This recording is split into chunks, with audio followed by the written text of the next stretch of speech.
Welcome back to another edition, and I'm excited to have Prudence Zhu with us today.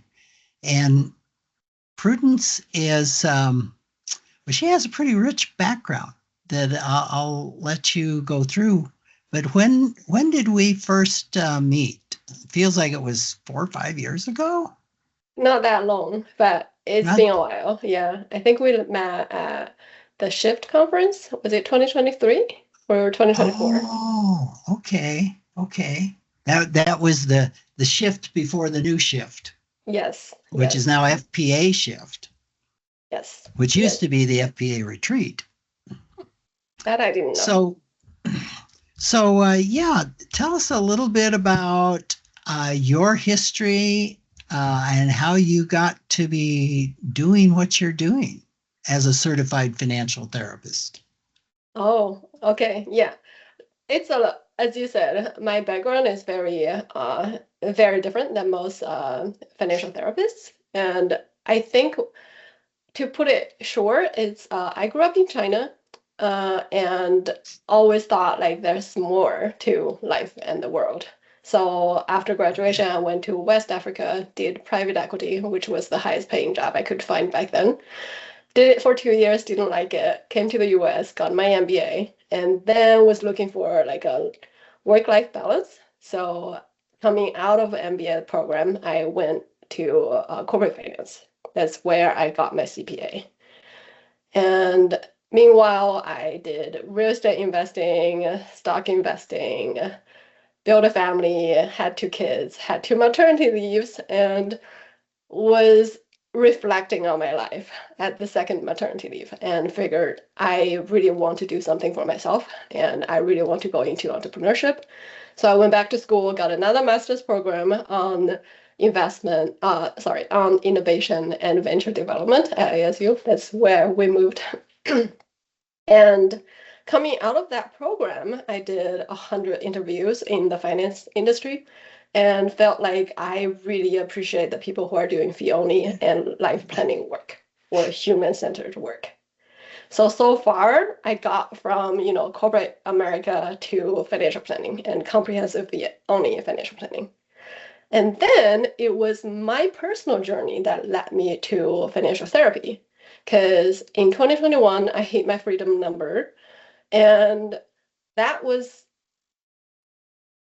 anti-climactic. So Okay. basically, for decades, I've been working towards that goal. And when I finally reached there, I didn't see that my problem went away. If anything, they were more acute because now I should have the time and the resource to address all my problems, but they are still there. And that's what led me to therapy. Well, before that was life planning with George Kinder, Kinder Institute of Life Planning. And Right. then still, my problem was still there. It wasn't like I started to be more aware and I had better skills in communicating, but then I had to go on the therapy side to really figure out like what's the structure I need in order to help me and the people around me. And that's where I am now. I'm very Wow. deep on the therapy side, and I help my clients uh, to have the therapeutic approach and sometimes referral referral out. So it is common that my clients work both with me and another therapist. That is such a fascinating story, because it has so many layers in it. And what I think you really bring out that I believe is important for anybody to know, important for financial planners, financial therapists to know, financial professionals to know, is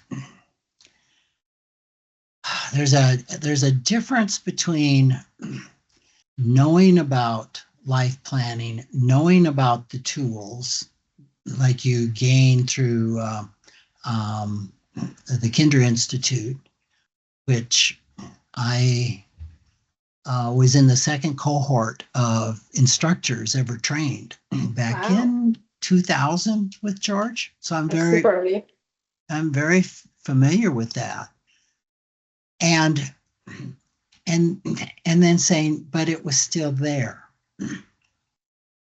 And you're reminding me of with that second cohort I went through in 2000, we'd go back and start working with people, and still there was like a third of the folks that just weren't getting it.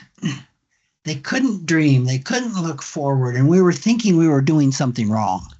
We're not putting it in the right language or terminology. And what I came to discover is, simplistically, I say a person can only look as far forward as they've looked backward in their life. Mm-hmm. And it can be those traumas, those that are in our past, those legacy money scripts, burdens, if you will, that don't get resolved. Mm-hmm. Mm-hmm. And so your story so much brings that out that I think it's an amazing example. Yeah, and I want to add another layer to it. It is important to know where you're coming from, but also it is a lot of hard work to turn that around. And now my work is really trying to, build guardrails and structures and good habits so that it can be, um, it can be achievable and doable and also sustainable. And you're talking about building structures and guardrails within yourself. Within myself, with my clients, anything. Right. Yeah. Right. I think this also puts a light on something else that I say over and over, how important it is for financial professionals, especially financial therapists, people doing life planning, to do their own work. Yes. And the work isn't done at one point in time, like, well, I did it. At least that's not my experience. Just recently, I've come across some early money stories I didn't even know I had. And I've been at this for, a good 25 years. Mm-hmm. I'm like, how is this possible? So I just love that, especially with all of your degrees and intentionality, that you still needed to do your money work. And Absolutely. that is just beautiful. Yeah. I mean, in therapeutic world, we say garlic and onions, right? The onions, you keep peeling the layers, and then garlic is like you keep discovering there's one more clove. Yes. Yes. And IFS, in fact, I was at a week with the founder a couple of months ago, and he made that exact comment that in a lot of modalities, it's peeling the onion. With IFS, it's more like going to the head of garlic and finding a new clove, and you get that all processed, and then like, oh no, there's another new clove and another. Well, that's exciting for me. It's like an entire different perspective and a different set of new potentials and possibilities. Yes. So in the course of doing all this, you wrote a book. Yes, A Couple's Guide to Money. Very nice. Grow closer, dream bigger, and thrive together. Yes. Nice. Yes. Nice. Yeah. So this is a big book, basically. Like everybody tells me it's like a big book. And it's true, and it's very different than most financial planning books out there. And you can tell by the cover. We did it intentionally. So it's not the professional dry and clean cover. It's more like cartoonish, more relatable cover. And the language in the book is also very dinner table style, not like portfolio presentation style. And the content of the book is more about emotions around money, love and fear. That's the first two chapters. And then vision, ideal day, week, and year of your life, and the change that you want to make. So those are the chapter 3 and 4. And then 2 chapters on knowledge, financial literacy and financial planning. 1 Nice. chapter on action, which is keeping momentum and taking action, taking small actions. And last chapter is cross-culture communication. Nice. The one thing that I did notice about your book is it's one of the few books that deals with emotion and the logistics of financial planning. I feel like that's what I'm trying to do with my business as well, because we are like the technical side is our bread and butter, but we cannot achieve the result of the technical knowledge without knowing the human side. Yeah, I am reminded of that quite often, that folks like myself and some of the early pioneers that stumbled across financial therapy or financial life planning, we were so taken with the therapy side, and we really emphasized the therapy side because we had the financial planning side. We had that down. And even with all of the emphasis on the therapeutic side, to your point, it's still called financial therapy. It's financial. Mm-hmm, mm-hmm. And all of the planning, all of the numbers have a place and really matter.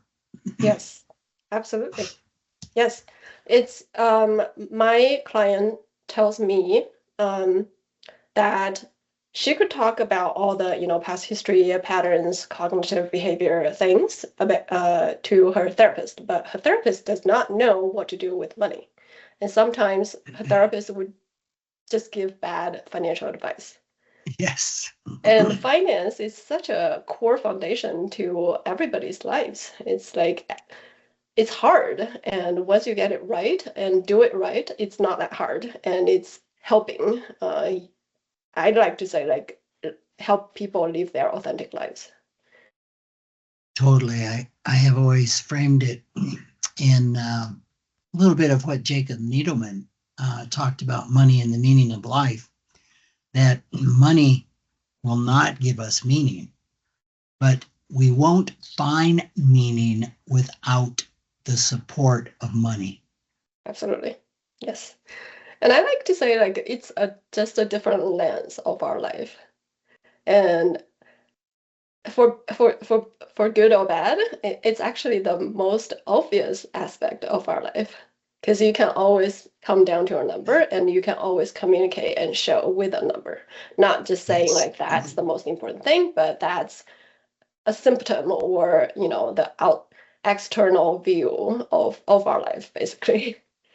Ted Klontz, who was an author with me on 3 of the books, excuse me, who's a psychologist, said that the one thing he liked in doing this work is that money is so tactile, and that the progress in financial therapy, there's a measurement for it.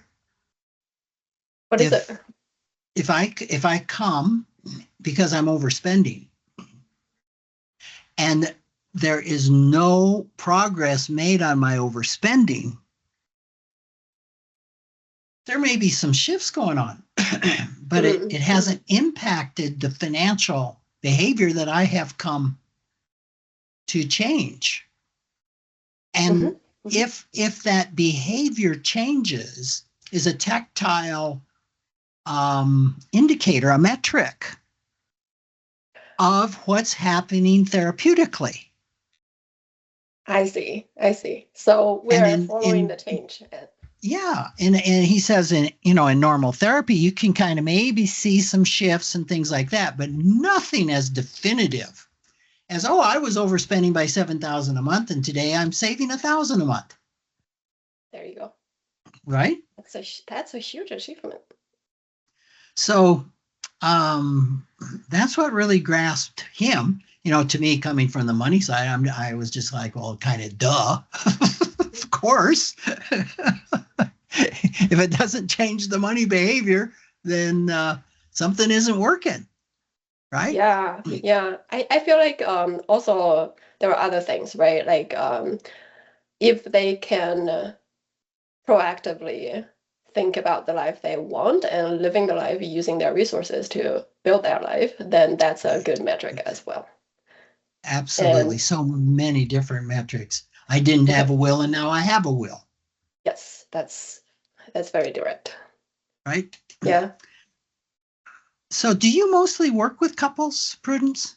Yes, I work with primarily pre-retiree couples and cross-culture couples. Okay. So that's a um, quite a niche for you. It's I think pre-retiree is not a niche in itself, but just couples. Also, I wouldn't consider it also a niche. Like, but maybe cross-culture couples might be a niche. Well, But it's that's just like true. my approach. Any couple under 65 could be called pre-retirement, right? Well, do you work with couples who are retired? Well, some of my clients have retired, yeah, so that's a natural transition. They started when they were planning for retirement, and now they are retired and traveling the world. Yeah. Nice, nice. So, before we got started, you brought up something that really has your attention today. Absolutely. Maybe the beginning of a second book. I don't know. No, not yet, but I'm actively developing something that could be more approachable and more, you know, can be implemented more often, not just me and not So just the talk book. talk to us about the two sides of money. Yeah, so I'm working on the two sides money framework, and it has three parts. The first part is very closely tied to money scripts that you and Brett Klontz worked on. So what I'm thinking, and from my observation as well as personal experience, I've identified three tiers of money scripts. So it's the first tier is the internal script, like what do I believe about money? The second tier is between us script, like for a couple, what do they believe and share around money? And the third tier is the beyond us scripts. So now we're talking about the cultural background, the life uh, lived life experience, and the gender difference, the power dynamic, family expectations, and all that. So essentially, this is kind of like a three-step in building a collaborative process with a couple. So the first step would be like, tune into yourself and your own money stories. The second step is to build a common value or a common financial language between the couple so that they can have a foundation to solve all the differences or conflicts um, in their lives. Right. So it's interesting. Like I also read Gottman's book, the Happy Marriage, like or Seven Principles or whatever. I think the metric, the one number that really jumped out to me, you also quoted, is 69% of the conflicts or differences in life can never be solved. And I think that was in my first maternity leave. Like I read that number because I had my baby. I was juggling, between multiple identities, and I was having a lot of problem um, feeling happy in that situation. And I read the book. Needless to say, we had, some little fights, big or small, about money back then with my husband. So that was a wake-up call. It's like if the problem and the difference is persistent, what can we do about it? And for me, it really comes down to, there's a reason why you marry that person. There's a reason why you're sharing a life. And there's a lot of possibility and benefit in working together as a team. So build that foundation, build that between us language or script, and then level it up to incorporate that and build system to that works with the overall picture, the beyond us scripts.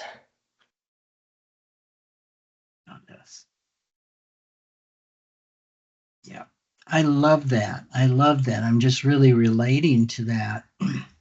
And when you're talking about the our money scripts, the couple ship money scripts, I just got off a conversation with a therapist where we were exploring this. And the question was, for couples, is there one type you should be looking for? One type, let's say somebody in a certain category of money script. If I'm in money avoidant, do I want a money avoidant? Somebody that has mostly money avoidance scripts, or would there be an ideal compatibility in categories of money scripts? And my answer was no. If you got a couple that both are money avoidant, they're just happy as can be.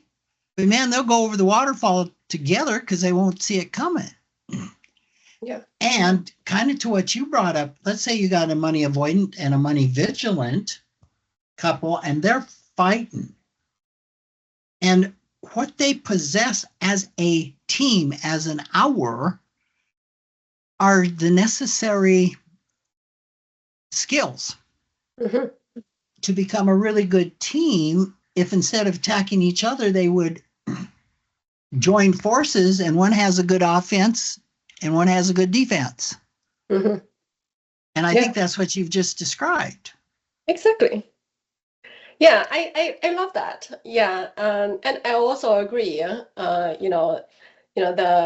is no perfect match, because in manuscript, in a couple that works well together, right? So me as an example, me and my husband almost have identical personality score and identical, manuscript score. So we are very much aligned on paper, but somehow we still manage to have different opinions on things, and that we can not let go of. And also, I noticed that I do use manuscript with all my clients, and I also used it because I taught at ASU for one of the financial planning courses. So I asked all my students and clients. For the students, I asked them to do the manuscript survey before the semester and after the semester. And one thing I found interesting was that money focus increased by a little bit, and money vigilance increased by quite a bit. And I think that's totally makes sense, because, they are second year or last year in their undergrad class, and they are financial planning major concentration, and that specific semester they were also learning estate planning, insurance planning, and financial planning. So it makes sense. One side, they are being more aware on the career development, so that's the money focus, and also money vigilance, because they are just like learning so much and understanding new opportunities. That's very interesting.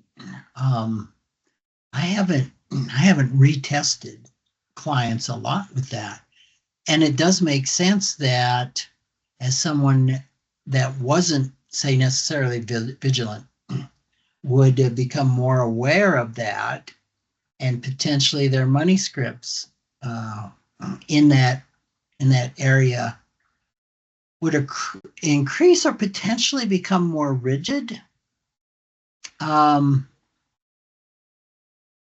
as they gather beliefs. I mean, I'm almost seeing where a person can swing from one side to the other on anything, right?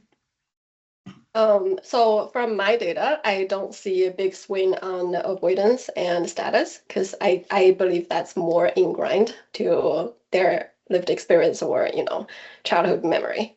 But Okay. vigilance and focus can actually change. So for example, a client who's getting ready for retirement, I actually see it very often in my clients. They come to me, they're scared, they have the money, they don't know, because they're about to give up all the monthly paycheck or bi-weekly paycheck.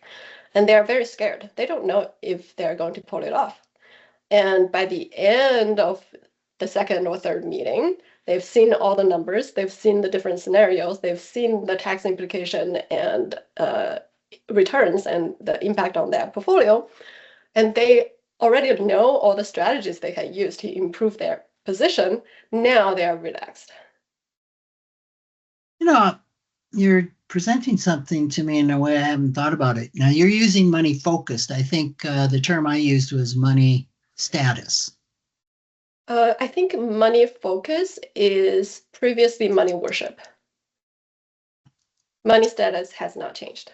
Okay, so money focus equaling money status or money worship. Sorry. Yeah, because I think money worship has like kind of a negative connotation, especially for the younger people. Okay, so money focus. Yeah, I could see that could be a more approachable term. Yeah, I like that, money focus. So I'm wondering, Prudence, you're talking about a sample size, a population that's coming from more avoidant and status potentially that don't change, but they're learning more about money, how money works, and you're seeing that show up in their money focus and their money vigilance. I'm wondering if we were working with a population that is money vigilant. right? That's all my clients. And focus, if they might have a similar shift as they work on the therapeutic side to status and avoidance. Not that they would become avoidant, but where they would become a little have more flexibility around, it's okay to spend. It's okay to go have a vacation. It's okay to buy a new car, assuming, of course, that it is. It's okay to relax around my money and take on some of the more positive qualities, say, of money avoidant money scripts. Yeah. Well, so I was just going to pull up another data point because I did the same, money survey, money script survey for the group coaching program that I had through this a couples life